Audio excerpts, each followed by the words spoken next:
अपने बारे में कोई बड़ा टाइटल यूज नहीं कर रहा है। वो कह रहा है कि मैं तुम्हारा भाई।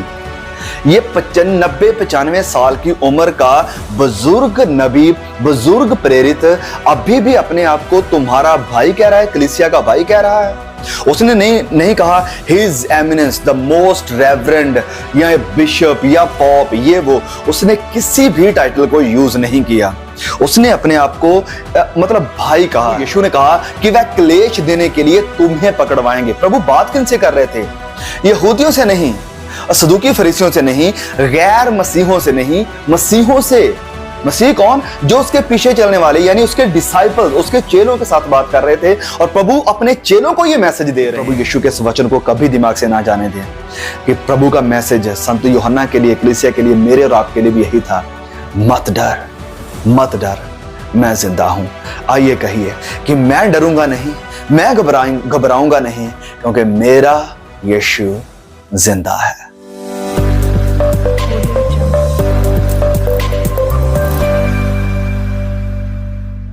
खुदावंद मसीह यीशु में आप सभी मेरे भाई बहनों को एक बार फिर से सलाम, जय मसीह की, प्रेज द लॉर्ड। और मैं एक बार फिर से आप सभी का स्वागत करता हूं इस हमारे बुक ऑफ रेवलेशन की स्टडी के एक नए एपिसोड में।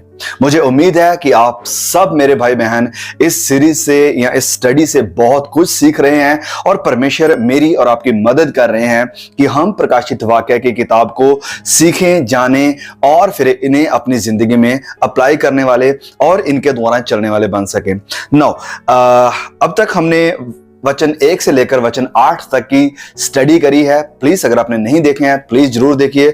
बहुत कुछ है जो परमेश्वर ने रिवील किया है मेरे ऊपर भी और मेरे थ्रू आप में से बहुत से भाई बहनों के ऊपर भी। मुझे उम्मीद है कि आप अगर नहीं देखा तो उन्हें जरूर देखेंगे, अगर देख लिया है तो बहुत अच्छी बात है। चलिए ओके, मैं एक और रिक्वेस्ट कर दूं इससे पहले कि हम वीडियो में आगे जाएं कि प्लीज अपनी बाइबल को अपने पास जरूर रखें। अगर आपकी बाइबल आपके पास है तो प्लीज उसे साथ में लेकर बैठिए, क्योंकि जब हम वचनों को पढ़ते हैं, इन वचनों की स्टडी करते हैं, तो आप भी इनसे नोट्स ले सकते हैं। जो कुछ भी आपको समझ में आता है, कुछ चीजों को याद रखने के लिए आप नोट्स बना सकते हैं और आगे फ्यूचर में ये भी आपकी मदद करने वाले हैं। चलिए इस वीडियो को शुरू करते हैं। ऑलराइट, तो हम पढ़ने वाले हैं वचन 9 को। सबसे पहले वचन 9 से लिखा यहां पर कि मैं यूहन्ना जो तुम्हारा भाई और यीशु के कलेश और राज्य और धीरज में तुम्हारा सहभागी हूं, परमेश्वर के वचन और यीशु की गवाही के कारण पतमुस नामक टापू में था। संत यूहन्ना बात कर रहा है अपने विषय में और बात कर रहा है कि वो सजा झेल रहा है प्रभु यीशु मसीह की गवाही या वचनों के कारण। संत यूहन्ना कौन है? वही प्रभु यीशु मसीह का चेला, और ये अकेला चेला है जो आज भी जिंदा है प्रभु यीशु की मृत्यु के बाद और जी उठने के बाद। बाकी जितने भी चेले थे या जितने भी खुदावंद मसीह यीशु के पीछे चलने वाले रसूल थे, उन सब की मृत्यु हो चुकी है, किसी को शहीद कर दिया गया है। कैसे भी करके सभी अभी की डेट में जब यूहन्ना इस पत्री को लिख रहे हैं, सभी लोग इस दुनिया को छोड़कर प्रभु के पास जा चुके हैं, इवन संत पौलुस भी। और ये अकेला चेला अभी तक बचा है जो जीवित है। हाँ, वो भी बहुत सारे क्लेश झेल रहा है, उसके ऊपर भी भारी स्ताव आया है, वो भी रोमी हुकूमत के अंडर है, अधीन है, और उन्होंने ही इसे यहां कैद में डाला हुआ है। लेकिन वो अभी भी जिंदा है। वो जिंदा क्यों है? शायद उसी वचन के कारण जो प्रभु यीशु ने यूहन्ना रचित सुसमाचार में कहा था कि ये चेला अगर मैं चाहूं तो ये मृत्यु को नहीं देखेगा जब तक वो ना चाहे। तो हाँ, उसने अभी तक मृत्यु को नहीं देखा है। तो संत यूहन्ना अपनी इंट्रोडक्शन दे रहे हैं। अपने बारे में वो क्या कहते हैं कि मैं यूहन्ना जो तुम्हारा भाई। अब सुनिए इस बात को। संत यूहन्ना माना जाता है कि तकरीबन 90 साल की उम्र को पार कर चुके हैं, मतलब 90 प्लस हैं, और इस इतनी उम्र के बाद भी अकेले अपोस्टल हैं, अकेले ही रसूल या भविष्यवक्ता हैं जो जीवित हैं। हाँ, संत यूहन्ना एक बहुत बड़े भविष्यवक्ता भी हैं। प्रकाशित वाक्य उनके ऊपर ही रिवील हुई है। तो मैं ये नहीं कहूंगा कि वो एक सबसे ग्रेटेस्ट प्रॉफिट हैं, क्योंकि प्रभु यीशु ने कहा है कि ग्रेटेस्ट प्रॉफिट यूहन्ना बपतिस्मा देने वाला है। तो मैं प्रभु यीशु को झूठा नहीं कह सकता हूं कि यूहन्ना ग्रेटेस्ट प्रॉफिट है। यूहन्ना एक प्रभु का प्रॉफिट है, एक नबी है, भविष्यवक्ता है, एक बहुत बड़ा भविष्यवक्ता है जो आज तक जिंदा है और जो प्रकाशित वाक्य की किताब मुझे और आपको दे रहा है। तो ये संत यूहन्ना जो कि खुद भी एक प्रेरित है, जो कि एक भविष्यवक्ता है, जो कि प्रभु यीशु के साथ रहा है, जो कि क्लेशों को झेल रहा है, जितने बहुत सारी मिनिस्ट्री करी है, 3 पत्रियां लिखी हैं और फिर प्रभु यीशु के साथ साथ चला है, अपने बारे में कोई बड़ा टाइटल यूज नहीं कर रहा है। वो कह रहा है कि मैं तुम्हारा भाई। ये 95 साल की उम्र का बुजुर्ग नबी, बुजुर्ग प्रेरित अभी भी अपने आप को तुम्हारा भाई कह रहा है, कलीसिया का भाई कह रहा है। उसने नहीं कहा his eminence the most reverend या बिशप या पॉप, ये वो, उसने किसी भी टाइटल को यूज नहीं किया। उसने अपने आप को मतलब भाई कहा है। और ये हमारे लिए एक बड़ी ही चैलेंजिंग और एक बड़ी ही सीखने वाली बात है कि इतना सब कुछ पाने, देखने और लिखने के बावजूद भी संत यूहन्ना अपने आप को भाई बता रहा है, कलीसिया का भाई। और यही कारण है कि मैं भी भाइयों बहनों आपसे कहता हूं कि प्लीज मुझे भी पास्टर मत बुलाइए, ये वो, कोई मुझे टाइटल की जरूरत नहीं है, क्योंकि जो टाइटल परमेश्वर ने हमें दिया है वही हमारा टाइटल है कि हम सब उसके बच्चे और उसकी बच्चियां हैं। और अगर हम उसके बच्चे बच्चियां हैं, अगर हम सब उसकी संतान हैं, वो चाहे कोई अपोस्टल है, वो चाहे कोई प्रॉफिट है, वो चाहे कोई कितनी भी बड़ी मिनिस्ट्री का मालिक है, वो चाहे कोई भी है, कितनी भी कलीसियाओं के ऊपर वो रूल कर रहा है, लेकिन हैं हम सब खुदावंद मसीह यीशु के बेटे और बेटियां। और अगर हम उसके बेटे बेटियां हैं तो हम एक दूसरे के भाई हैं। आप मेरे भाई बहन हैं, मैं आपका भाई हूं। हम सब विश्वास में एक दूसरे के भाई हैं। संत यूहन्ना अपने विषय में बड़ा टाइटल यूज नहीं कर रहे हैं, वो कह रहे हैं कि मैं तुम्हारा भाई। आगे लिखा है कि यीशु के 3 चीजों के बारे में, यीशु के क्लेश, राज्य और धीरज में तुम्हारा सहभागी हूं, पार्टनर हूं। तीनों चीजों में, क्लेश में, प्रभु यीशु के जो क्लेश है उनमें, राज्य में यानी किंगडम में, और तीसरी बात लिखी है यह कि धीरज में तुम्हारा पार्टनर हूं। ये तीनों चीजें किसकी हैं? प्रभु यीशु की, क्लेश, किंगडम और धीरज है। सुनिए, आज की जो हमारी कलीसिया है, स्पेशली जो इस आइडिया के साथ प्री ऑक्युपाइड है कि हम लोग क्लेश आने से पहले उठा लिए जाएंगे, किंगडम में बुला लिए जाएंगे। हम किंगडम में तो प्रभु यीशु के सहभागी होना चाहते हैं, लेकिन ये जो क्लेश है हम इसके सहभागी नहीं होना चाहते हैं। हम कहते हैं कि नहीं नहीं नहीं, ये क्लेश हमारे लिए नहीं है, हमारे लिए तो किंगडम है, हम किंगडम के लिए बुलाए जाएंगे। लेकिन संत यूहन्ना कह रहा है कि क्लेशों में, किंगडम में, और तीसरी बात कि धीरज में मैं तुम्हारा सहभागी हूं जो प्रभु यीशु के हैं। क्लेशों का जिक्र बार बार नए नियम में हुआ है। वचन में लिखा है, प्रेरितों के काम अध्याय 14 में संत पौलुस कहते हैं कि through many tribulations we must enter the kingdom of God, कि बहुत से क्लेशों में से होकर ही हमें स्वर्ग राज्य में प्रवेश करना है। प्रभु यीशु ने कहा कि संसार में तुम्हें क्लेश है, लेकिन धीरज धरो, मैंने संसार को जीत लिया है। प्रभु यीशु ने कहा कि वह क्लेश देने के लिए तुम्हें पकड़वाएंगे। प्रभु बात किनसे कर रहे थे? यहूदियों से नहीं, सदूकी फरीसियों से नहीं, गैर मसीहों से नहीं, मसीहों से। मसीह कौन? जो उसके पीछे चलने वाले यानी उसके डिसाइपल्स, उसके चेलों के साथ बात कर रहे थे। और प्रभु अपने चेलों को यह मैसेज दे रहे हैं कि क्लेश दिलाने के लिए वो तुम्हें पकड़वाएंगे, मेरे नाम के कारण लोग तुम्हें मार डालेंगे। प्रभु यीशु ने यह बात करी थी। तो क्लेशों का जिक्र कलीसिया के लिए बार बार हुआ है। प्रभु यीशु ने कहा कि तुम्हें क्लेश झेलना पड़ेगा और तुम्हें क्लेश के लिए पकड़वाएंगे। संत पौलुस आते हैं, वो कहते हैं प्रेरितों के काम में, वही नहीं और भी बहुत जगह प्रेरितों के काम में वो कहते हैं कि बहुत से क्लेशों से होकर हमें परमेश्वर के राज्य में प्रवेश करना है। फिर वो कहते हैं कि विश्वास परखा जाएगा, तुम्हारे विश्वास की परीक्षा होगी, और इसे आनंद की बात समझो, इसे दुख की बात मत समझो कि ओ ये हमारे साथ क्या हो रहा है। संत यूहन्ना भी आते हैं, वो भी कहते हैं कि मैं क्लेशों में, परमेश्वर के राज्य में और धीरज में तुम्हारा पार्टनर हूं, तुम्हारा सहभागी हूं। देखिए, प्रभु यीशु ने ये जो रेवलेशन, प्रकाशन संत यूहन्ना को दिया है, संत यूहन्ना ने इस रेवलेशन को सोफा सेट के ऊपर बैठकर, बढ़िया से मैटर्स गद्दों के ऊपर बैठकर इस रेवलेशन को रिसीव नहीं किया है। वो खुद भी क्लेश में से होकर गुजर रहा है, खुद वो क्लेशों में है, और क्लेश सह रही कलीसिया को वो ये मैसेज दे रहा है और कह रहा है कि जैसे आप क्लेशों को झेल रहे हो ना, मैं भी नहीं झेल रहा हूं, और ये क्लेश मेरे और आपके नहीं हैं, ये क्लेश प्रभु यीशु के हैं, क्योंकि उसने भी क्लेशों को झेला और क्रॉन से पहले क्रूस को उसने रिसीव किया है। सलीब उठाना पहले और फिर परमेश्वर के राज्य को पाना, फिर महिमा को पाना, फिर जीत को पाना। लेकिन आज हम क्रॉन चाहते हैं लेकिन क्रूस नहीं। प्रभु यीशु ने कहा कि पहले क्रूस को उठाओ और मेरे पीछे हो लो। ये क्रूस का मतलब है मौत, क्रूस का मतलब है शर्मिंदगी, क्रूस का मतलब है लज्जा।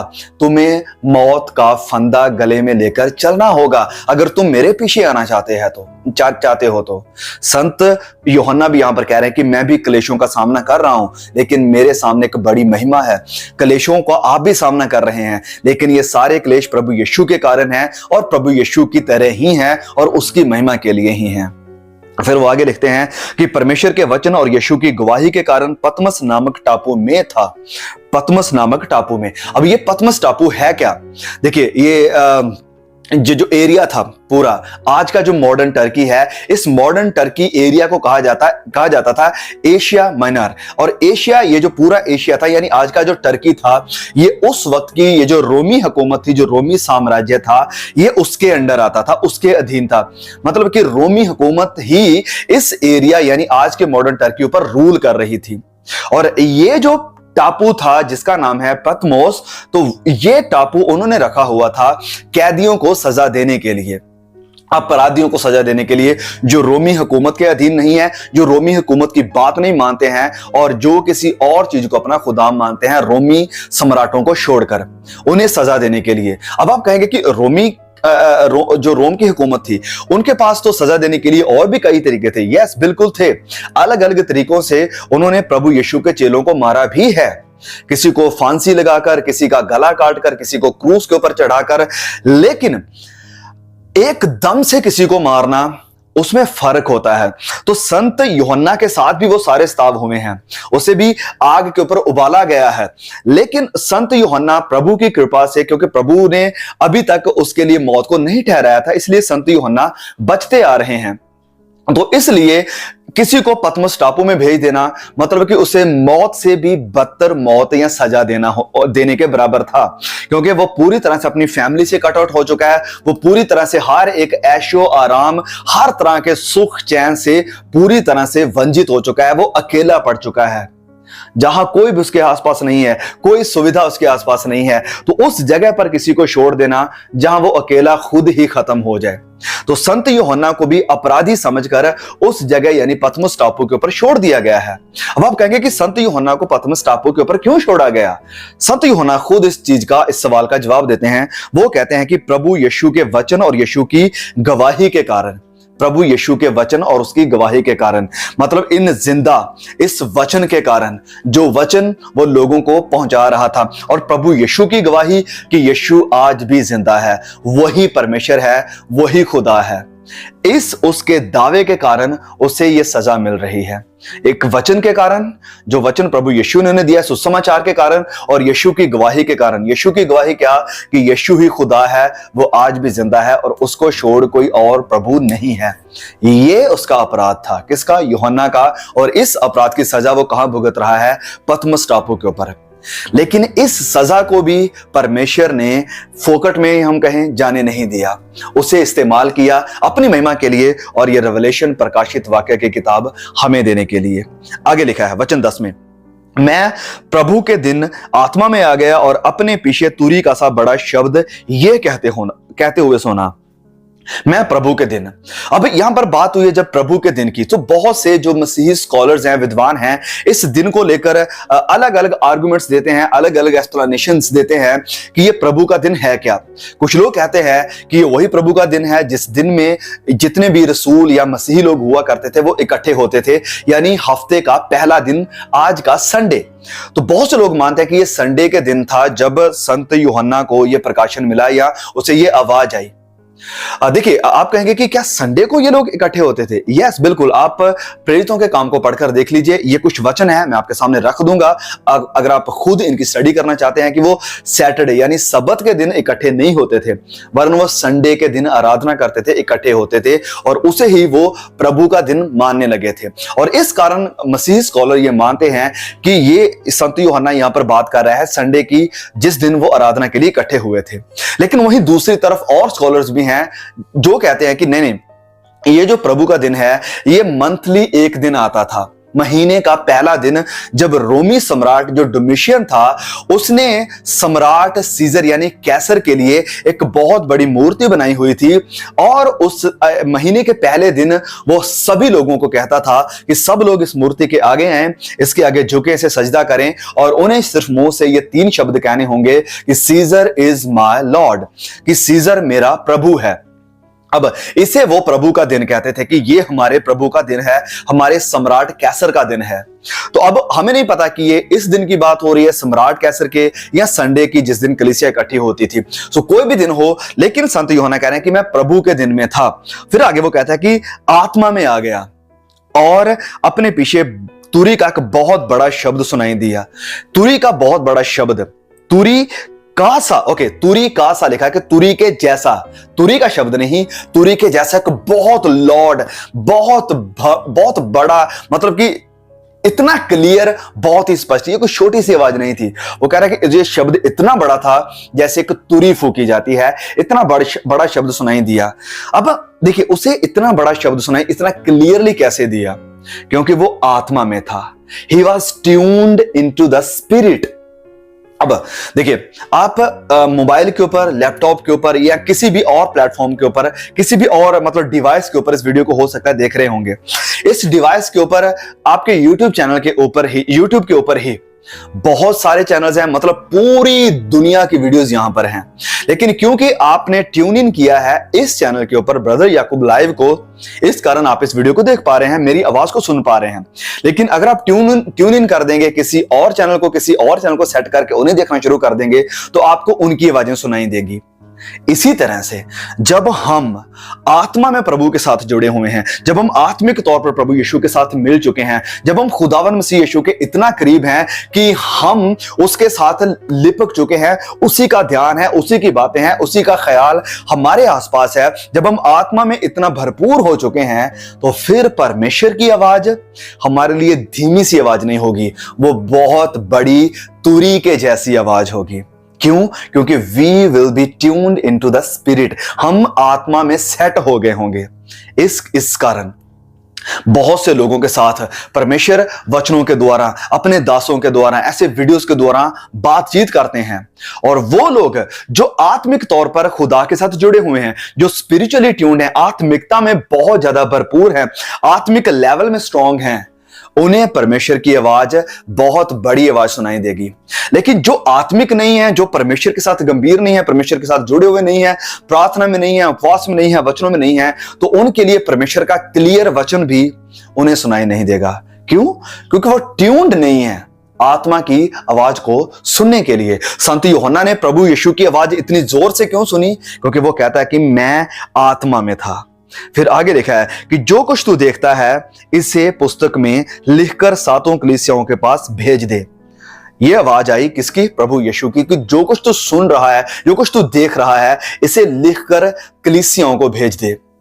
तो यस, अगर परमेश्वर मुझे कोई मैसेज देता है, वो चाहे मैं वचन पढ़ रहा हूं, वो चाहे मैं किसी को सुन रहा हूं, वो चाहे मैं किसी चीज को, परमेश्वर की बनाई हुई सृष्टि को देख रहा हूं, अगर इन चीजों से परमेश्वर मुझे कोई मैसेज देता है, तो हाँ, कुछ मैसेज होते हैं मेरी अपनी ग्रोथ के लिए, मुझे पर्सनल रखने के लिए, लेकिन कुछ मैसेज होते हैं परमेश्वर कहता है कि नहीं, इसे तुझे अपने पास ही नहीं रखना है, और भी भाई बहनों तक इसे पहुंचाओ, इसे शेयर करो।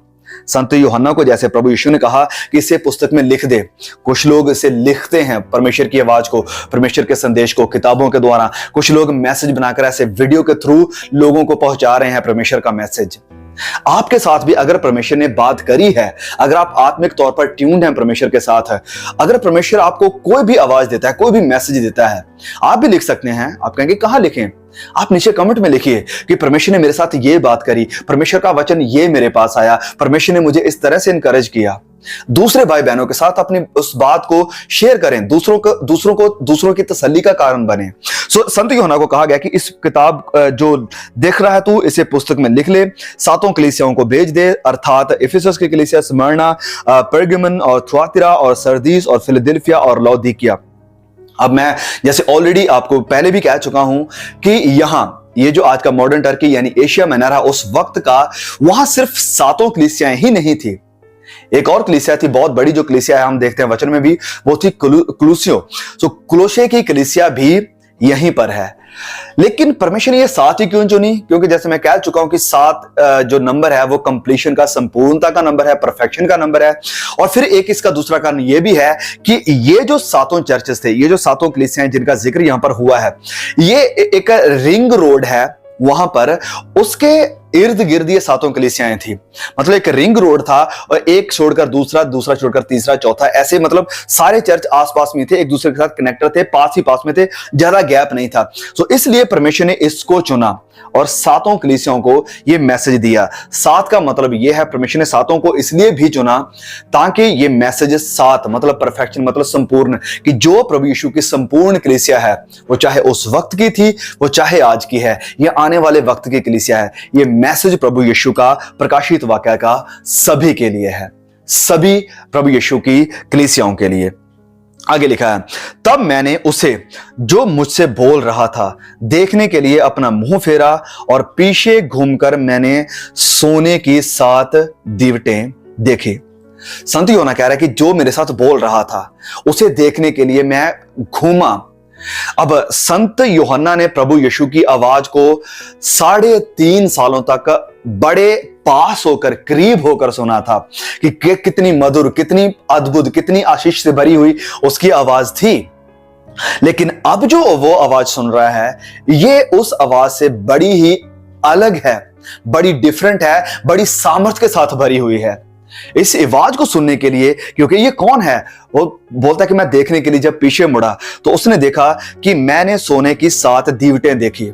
अब ये 7 दीवटें क्या है, इसकी एक्सप्लेनेशन या इसका जवाब हमें वचन 20 में मिलता है कि 7 दीवटें 7 कलीसियाएं हैं। तो संत यूहन्ना ने 7 कलीसियाएं देखी, मतलब परमेश्वर की दुल्हन को, कलीसिया को देखा। 7 दीवटें हैं। देखिए पुराने नियम में जब बात आती है दीवटों की, तो एक ही लैंप स्टैंड यानी क्षमादान वो स्टैंड हुआ करता था, जिसे लैंप स्टैंड बोलते हैं, और उसके ऊपर ऐसे डालियों के जैसे दीवट बने हुए थे। लेकिन अब नए नियम ऐसा नहीं है, अब अलग अलग अलग अलग लैंप स्टैंड्स हैं, अलग अलग क्षमादान है, और इनके ऊपर दीवट हैं, इनके ऊपर रोशनी है। तो संत यूहन्ना मुड़कर देख रहा है 7 कलीसियाओं को, 7 दीवटों को। आगे लिखा है, और उन दीवटों के बीच में मनुष्य के पुत्र सदृश एक पुरुष को देखा, जो पांव तक का वस्त्र पहने और छाती पर सोने का पटुका बांधे हुए था। अब जब उसने मुड़कर देखा, 7 कलीसियाओं को देखा, 7 दीवटों को देखा उसने, और उन दीवटों के बीच में वो कह रहा है कि मनुष्य के पुत्र के जैसा। ये वही रेफरेंस है जो हमें दानियल की किताब अध्याय 7 में देखने को मिलता है। दानियल जब देख रहा है एक बड़े विजन को, तो उस विजन में वो देख रहा है कि मनुष्य के पुत्र का जैसा, जिसे महिमा, आदर और सम्मान दिया गया। तो संत यूहन्ना भी उसी ही को देख रहा है। तो हम क्लियरली देख सकते हैं कि दानियल ने प्रभु यीशु को देख लिया था उसी वक्त में, पुराने नियम में ही। अब संत यूहन्ना भी वैसा ही दर्शन देख रहा है, और अब हम बिल्कुल क्लियर हैं कि ये मनुष्य के पुत्र का जैसा कौन था, ये प्रभु यीशु मसीह है। जब वो उसे देखता है तो यहां पर लिखा है कि एक पुरुष को देखा जो पांव तक का वस्त्र पहने हुए, छाती पर सोने का पटुका बांधे हुए था। ऑलराइट, तो लिखा है कि उसके पांव तक एक बड़ा वस्त्र पहने हुए। इसका मतलब क्या होता था कि ये जो वस्त्र दर्शाता है एक महाराजा को, एक राजा को, बादशाह को, जो कि बादशाहत के साथ अपना चोला, अपना ये जो गौन होता था उसे पहने हुए। ये जो पूरी यूनिफॉर्म यहां पर दिखाई गई है, ये दिखाई गई है याजक की भी यूनिफॉर्म, जो कि याजकों को परमेश्वर ने वस्त्र पहनने के लिए और पटका बांधने के लिए कहा था। आगे लिखा है कि उसके सर और बाल श्वेत ऊन वरन पाले के समान उज्जवल थे, उसके सर के बाल। और ये भी रेफरेंस हमें वहीं पर देखने को मिलता है जब हम पढ़ते हैं दानियल की किताब अध्याय 7। तो लिखा है यहां पर कि मैंने देखते देखते अंत में क्या देखा कि सिंहासन रखे गए और कोई अति प्राचीन विराजमान हुआ। अति प्राचीन विराजमान हुआ। उसका वस्त्र हिम सा उजला और सर के बाल निर्मल ऊन सरीखे थे। उसका सिंहासन अग्निमय और उसके पहिए धधकती हुई आग के से दिखाई पड़ते थे। तो देखा आपने, ये वही एंशिएंट ऑफ डेज यानी परमेश्वर है जिसका दर्शन ऑलरेडी दानियल देख चुका था। यही सेम चीज यहां हमें प्रकाशित वाक्य में भी देखने को मिल रही है कि बाल उसके श्वेत हैं, ऊन के जैसे और उज्जवल थे। अब यहां इसका मतलब क्या है कि श्वेत ये तीन चीजों का दिखाता है। एक तो दिखाता है एज और दूसरा दिखाता है विजडम, बुद्धि, समझ कि हां ये अनंत काल से अनंत काल तक का परमेश्वर है। ये वही है प्राचीन, द एंशिएंट ऑफ डेज, जिसकी कोई शुरुआत नहीं है, जिसका कोई अंत नहीं है, जिसकी कोई बिगिनिंग नहीं है, जिसका कोई एंड नहीं है। वो अनादिकाल से अनादिकाल तक है, अनंत से लेकर अनंत तक है। ये वो उसी को दर्शाता है कि हाँ ये कोई नया नहीं है कि ओके इसने नया आकर अपने आप को इंट्रोड्यूस किया है। ये वही है जिसका जिक्र सदियों से चलता आ रहा है। ये वही है जिसका जिक्र दानियल ने किया है। ये वही है जिसका जिक्र इज़िकियल और यिर्मयाह ने भी किया है। अब विजडम कि वो बुद्धिमान है, उसके ख्याल हमारे ख्यालों से परे हैं, ऊन के जैसे हैं, मतलब कि प्यूरिटी को दिखाते हैं। जब हम पढ़ते हैं कि परमेश्वर ने हमारे अपराधों को ऐसे साफ श्वेत कर दिया, ऊन के जैसे उज्जवल कर दिया है, मतलब कि he is pure, totally pure, उसमें कोई गलती नहीं, कोई गुनाह नहीं, कोई ऐब नहीं, कोई दाग नहीं है। वो पूरी तरह से प्योर है, पवित्र है, पाक है। आगे लिखा है कि उसकी आंखें आग की उज्ज्वला के समान थी। आंखें आग की उज्ज्वला के समान। आग हम जब देखते हैं तो आग दो चीजों को दर्शाती है, एक पवित्र आत्मा को और दूसरा परमेश्वर के न्याय को। तो यस, परमेश्वर की आंखें, प्रभु यीशु की आंखें आत्मिक हैं, आत्मा से भरी हुई हैं। उसकी आंखों से पवित्र आत्मा झलकता है, परमेश्वर की आत्मा झलकती है, लेकिन उसकी आंखों में न्याय भी है उन लोगों के लिए जो उसकी तरफ नहीं मुड़ते हैं। आगे लिखा है उसके पांव उत्तम पीतल के समान थे, जो कि मानो भट्ठी से तपाया गया है। उसके पांव, जब पांव का जिक्र आता है तो यस, उसके पांव पर कील लगे, उसके पांव को जख्मी किया गया, उसके पांव को पूरी तरह से रौंदा गया था। और वचन में लिखा है कि उसके पांव मानो भट्ठी में तपाए गए हों। हाँ, उसके पांव को भट्ठी में तपाया गया है, उसे पूरी तरह से तपाया गया था जब वो पहली बार आया था। और फिर ये जो शब्द लिखा है पीतल, पीतल दिखाता है एक स्ट्रॉन्ग जजमेंट को या कड़कपन को, कि जब वो इस पीतल के समान लोगों को कुचलेगा। जब प्रभु यीशु के बारे में भविष्यवाणी हुई थी उत्पत्ति अध्याय 3 में, उसमें लिखा था कि वो शैतान के सर को कुचलेगा अपने पांवों के साथ, मतलब पीतल के साथ कुचलेगा, न्याय करेगा, जजमेंट लेकर आएगा, दबाएगा, खत्म करेगा, कुचल देगा सारी बुराई को। तो यस, उसके पांव ताए गए थे आग की भट्ठी में, और यही पांव दुनिया को या अपराधियों को या गुनहगारों को, दुष्टों को, जो मसीह के लोगों को सता रहे हैं और जो उसके ऊपर विश्वास नहीं करते हैं, उन्हें भी कुचलने वाले, उनके ऊपर अपना न्याय लेकर आने वाले हैं। आगे लिखा है और उसका शब्द बहुत जल के शब्द के समान था, मतलब जो उसका बोलना था, जो उसकी आवाज थी, बहुत भारी जल के समान थी। जल फिर से दिखाता है पवित्र आत्मा को, जब हम यूहन्ना की किताब में पढ़ते हैं, मतलब कि उसकी जो आवाज थी आत्मा के साथ भरी हुई थी, सामर्थ के साथ भरी हुई थी। फिर आगे लिखा है कि वह अपने दाहिने हाथ में 7 तारे लिए हुए था। अपने दाहिने हाथ, दाहिना हाथ दिखाता है सामर्थ को, अधिकार को, अथॉरिटी को, कि अपनी अथॉरिटी में, अपने अधिकार में, अपनी सामर्थ में उसने 7 तारों को लिया हुआ है। अब ये 7 तारे क्या हैं, फिर से इनकी एक्सप्लेनेशन या इसका जवाब हमें इसी किताब के इसी चैप्टर के लास्ट वचन में यानी 20 में देखने को मिलता है कि ये 7 तारे 7 स्वर्गदूत हैं। अब ये जो शब्द यूज हुआ है एंजल या स्वर्गदूत, ये सेम शब्द है ग्रीक में, स्वर्गदूतों के लिए भी और मैसेंजर के लिए भी। लेकिन यहां पर इसका मतलब क्या है? इसका मतलब है कि जो कलीसिया के मैसेंजर हैं, जो कलीसिया को संदेश देने वाले हैं, यानी जो एल्डर था, जो प्रचारक था, जो परमेश्वर का मैसेज लोगों को दे रहा था, वो सारे एल्डर्स, आज की भाषा में अगर मैं कहूं कि वो सारे अगुए, सारे पास्टर परमेश्वर की सामर्थ्य में, परमेश्वर के अधिकार में है, परमेश्वर के हाथों में है, उसकी अथॉरिटी में है। तो यस, ओके, हम सब विश्वासी प्रभु यीशु के हाथों में हैं। जैसे यूहन्ना की किताब में प्रभु यीशु कहते हैं कि मैं उन्हें अपने हाथों में लेकर रखता हूं और कोई इन्हें मेरे हाथों से छीन ना लेगा। जितने भी विश्वासी हैं सारे प्रभु यीशु के हाथों में हैं, उसके अधिकार में हैं, उसकी प्रोटेक्शन में हैं। लेकिन यहां पर स्पेसिफिकली जिक्र हुआ है उन लोगों का जो सुसमाचार का प्रचार करते हैं कि वो मेरी सामर्थ्य में है, मेरे अधिकार में है, मेरे हाथों में है। उनके ऊपर एक परमेश्वर का स्पेशल मसा है क्योंकि वो परमेश्वर के मैसेज को लोगों तक पहुंचा रहे हैं। तो जो कोई भी परमेश्वर के मैसेज को लोगों तक पहुंचाता है वो परमेश्वर की नजरों में स्पेशल है और हमें भी उनका इज्जत, उनका आदर करना चाहिए। फिर आगे लिखा है कि उसके मुंह से तेज दो धारी तलवार निकलती थी। उसके मुंह से तेज दो धारी तलवार निकलती थी। अब इसका क्या मतलब है? इसका मतलब ये नहीं कि जैसे आज हम कई तस्वीरें देखते हैं, ओके ऑफ कोर्स हम जानते हैं कि वो सिंबॉलिकली ही बनाई जाती हैं दर्शाने के लिए कि कैसा है सब कुछ, कि मुंह से दो धारी तलवार निकलती है। सो कोई तलवार नहीं जो उसने दांतों में ली हुई है और वो बाहर निकल रही है। हम जानते हैं अच्छी तरह से कि तलवार परमेश्वर के वचन को कहा गया है। प्रभु यीशु के मुंह से वो दो धारी तलवार निकलती है। ये बात कौन लिख रहा है? संत यूहन्ना। दो धारी तलवार का मतलब है कि जब वो बोलता है, जब उसकी आवाज आती है, जब वो कोई बात करता है तो अंदर से लोगों के हृदय सिध जाते हैं।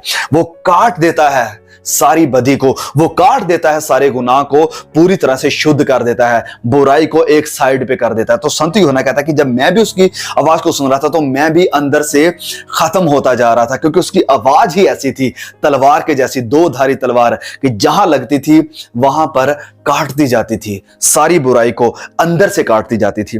फिर आगे लिखा है कि दो धारी तलवार थी जो उसके मुंह से निकलती थी और उसका मुंह ऐसा प्रज्वल था कि जैसा सूर्य कड़ी धूप के समय में चमकता है, और उसका मुंह सूरज के जैसा इतना ब्राइट, इतना चमकदार कि पूरी कड़कती हुई धूप। अपने वचन में यहां पर लिखा है, बहुत ही स्पेसिफिक शब्द यहां पर यूज हुए हैं परमेश्वर के वचनों में कि जैसा सूर्य कड़ी धूप में जैसे चमकता है वैसा प्रभु यीशु का चेहरा था, उसका फेस था। यह है प्रभु यीशु की डिस्क्रिप्शन।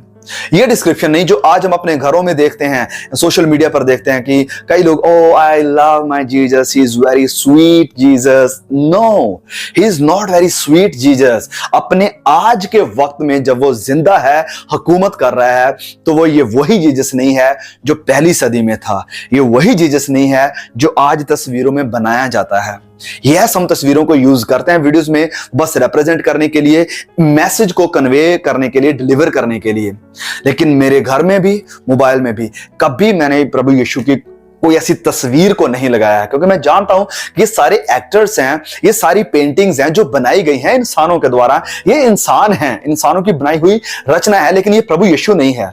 अगर आप प्रभु यीशु को देखना चाहते हैं तो वो छोटा सा बेबी नहीं है, वो तस्वीर नहीं है जो पुराने नियम में यीशु के बारे में दिखाई गई थी कि उसकी कोई सुंदरता नहीं थी। नहीं, ये वो यीशु भी नहीं है। वो यीशु था जब वो 2000 साल पहले आया, क्रूस के ऊपर गया, लेकिन आज वो यीशु नहीं है। आज वो यीशु नहीं है। आज का यीशु कौन है? आप प्रकाशित वाक्य अध्याय 1 को पढ़िए और वचन 14 से लेकर 17 तक देखिए, आपको पता चलेगा कि यीशु कौन है। सूर्य के जैसे उसका चेहरा है, इतना चमकदार, इतना ब्राइट कि जैसे कड़कती हुई धूप में सूरज चमकता है, वैसा चेहरा। अब इसका क्या मतलब है कि सूर्य के आसपास कोई इन्फेक्शन, कोई कीड़ा मकोड़ा, किसी भी तरह की कोई भी गंदगी उसके आसपास नहीं जा सकती है, क्योंकि जाने की अगर कोशिश करेगी तो उसकी आग, जो उसकी लाइट है, वो उसे भस्म कर देगी, उसे खत्म कर देगी। तो सूर्य पूरी तरह से पाक है, पूरी तरह से बिना दाग है, किसी भी तरह की कोई अशुद्ध चीज उसके आसपास नहीं है। प्रभु यीशु के बारे में भी ऐसा ही बताया गया है कि उसका चेहरा भी ऐसे ही आग के समान है, सूर्य के समान है। आगे लिखा है कि जब मैंने उसे देखा तो उसके पैरों पर मुर्दा सा गिर पड़ा। अमेजिंग। संत यूहन्ना जो कि प्रभु यीशु के साथ साथ चला है, और आखिरी बार जब प्रभु यीशु भोजन कर रहे थे तो उसके पास बैठकर, वचन में लिखा है कि उसके सीने के पास बैठा था। प्रभु यीशु से बहुत प्यार करते थे। यही वो चेला है जो प्रभु यीशु को क्रूस चढ़ाने के वक्त उसके क्रूस के नीचे पांव पर बैठा हुआ था। ये संत यूहन्ना इतने साल प्रभु यीशु की सेवकाई करने के बाद, और इस यूहन्ना ने प्रभु यीशु को मुर्दों में से जी उठने के बाद भी देखा था, लेकिन जिस रूप में अब प्रभु यीशु को ये देख रहा है, उस प्रभु यीशु को देखकर, उसकी महिमा को देखकर संत यूहन्ना खड़ा ना रह पाया। उसके अंदर से सारी अपने आप का घमंड या जो भी कुछ था सब जीरो हो गया, और वो लिखता है कि मैं उसके पैरों में मुर्दों के जैसे गिर पड़ा। देखिए, यही होता है जब हम प्रभु यीशु के करीब आते हैं। जितना हम प्रभु यीशु के करीब आते जाएंगे, जितना हम रियल प्रभु यीशु को जानते जाएंगे कि वो कौन था, वो कितना धर्मी, कितना ईमानदार, कितना पवित्र, कितना पाक, कितना प्यार करने वाला, कितना धर्मी, कितना न्याय करने वाला और कितना अति पवित्र है, तो हम उसके सामने ऐसे खड़े नहीं होंगे कि हे hi Yeshu, I love you, you are so sweet. No, आप प्रभु यीशु के सामने झुक जाएंगे। आपका स्वार्थ, आपका घमंड, आपके पाप, आपका अपनापन कि मैं ये हूं, मैं वो हूं, मैंने खुदा के लिए ये किया है, मैंने प्रभु यीशु के लिए इतना दुख सहा है, मैंने प्रभु यीशु के लिए इतनी सेवकाई करी है, मैंने प्रभु यीशु के लिए इतने लोगों को जीता है, मैंने प्रभु यीशु के नाम से इतने लोगों को प्रचार सुनाया है, ये सब कुछ जीरो हो जाएगा जब हम प्रभु यीशु को जानते जाएंगे, जब हम उसकी महिमा को देखते जाएंगे। जितना हम प्रभु यीशु के करीब जाते जाएंगे, हम रियल यीशु को जानते जाएंगे और अपने आप में से हम जीरो होते जाएंगे। The more we know God, the more we start to hate ourselves. क्यों? क्योंकि हम जानेंगे कि वो कितना पवित्र है और हम कितने गंदे हैं, कितने पापी हैं, हमारे अंदर कितनी बुराइयां हैं। हम भी जब परमेश्वर को, प्रभु यीशु को जानना शुरू कर देते हैं, तो हम उसकी रियलिटी को जानना शुरू कर देते हैं और अपने आप को जीरो, खाली, कुछ भी नहीं, तुच्छ समझना शुरू कर देते हैं, क्योंकि हम कुछ नहीं है उसके सामने। आज हम जो कुछ भी हैं, अगर हम धर्मी भी ठहरे हैं, अगर हम उसके बेटे बेटियां बने हैं, तो वो भी सिर्फ और सिर्फ प्रभु यीशु की वजह से ही। तो संत यूहन्ना भी सब कुछ भूल गया कि मैं क्या था, मैं क्या कर रहा हूं, मैंने कितनी सेवकाई करी है, मैं प्रभु यीशु के साथ रहा हूं। जब उसने यीशु को उसकी महिमा में देखा, उसकी पवित्रताई में देखा, उसके असली चेहरे को देखा, तो वो कहता है कि मैं मुर्दों के जैसे उसके आगे गिर पड़ा। आगे लिखा है, प्रभु यीशु ने अपना हाथ उस पर रखा। लिखा है कि उसने मुझ पर अपना दाहिना हाथ रखकर कहा कि मत डर, मैं प्रथम और अंतिम और जीवता हूं। प्रभु यीशु ने अपना दाहिना हाथ, दाहिना मतलब फिर से अथॉरिटी का, ताकत का, सामर्थ का हाथ उसके ऊपर रखा। उसे कहा कि डरो मत, खड़े रहो, मैं तुम्हारे साथ हूं, मैं प्रथम हूं, मैं पहला हूं, मैं अंतिम हूं, मैं आखिरी हूं, मैं जीवता हूं, मैं आज भी जिंदा हूं, डरो मत। जब हम प्रभु यीशु के पास आएंगे, तो चाहे कितना भी लोग विरोध करें, चाहे लोग हमारे बारे में कुछ भी कहें, चाहे लोग हमें कितना भी सतालें, लेकिन प्रभु यीशु का ये मैसेज उसकी कलीसिया के लिए, उसके प्रेरित के लिए जो क्लेश झेल रहा है, यही था कि हे मत डर इन रोमी सिपाहियों से, मत डर, ये सब कुछ मेरे कंट्रोल में है, मैं तुझे कहता हूं कि मत डर। आज क्या हम प्रभु यीशु के इस वचन को लेंगे अपनी जिंदगी में, कि जैसे प्रभु यीशु मेरे और आपके सर के ऊपर हाथ रखकर कह रहा हो कि हे मेरी बच्ची, मेरे बच्चे, मत डर, मत डर, मत डर। बिठा लीजिए इस वचन को अपने दिमाग में। मत डर, चिंता मत कर हालातों की, चिंता मत कर घर के बातों की, चिंता मत कर आसपास के लोगों की, चिंता मत कर उन कट्टरपंथियों की जो आपको खत्म करना चाहते हैं, जो सुसमाचार को रोकना चाहते हैं, इनकी चिंता मत कर। मैं जिंदा हूं, मैं पहला हूं, मैं आखिरी हूं, मेरे हाथ में ये सब कुछ मेरे कंट्रोल में है। कोई भी ऐसी चीज नहीं है जिससे मैं वाकिफ नहीं हूं। I know everything and I am alive. So I think message बहुत बड़ा हो रहा है। सो प्रभु ने चाहा, जिंदा रखा तो जरूर अगले वीडियो में मिलेंगे। सो तब तक के लिए प्लीज मेरी आपसे रिक्वेस्ट है कि प्रभु यीशु के इस वचन को कभी दिमाग से ना जाने दें, कि प्रभु का मैसेज संत यूहन्ना के लिए, कलीसिया के लिए, मेरे और आपके लिए भी यही था, मत डर, मत डर, मैं जिंदा हूं। आइए कहिए कि मैं डरूंगा नहीं, मैं घबराऊंगा नहीं, क्योंकि मेरा यीशु जिंदा है। May God bless you. Please share the message. See you again. Amen.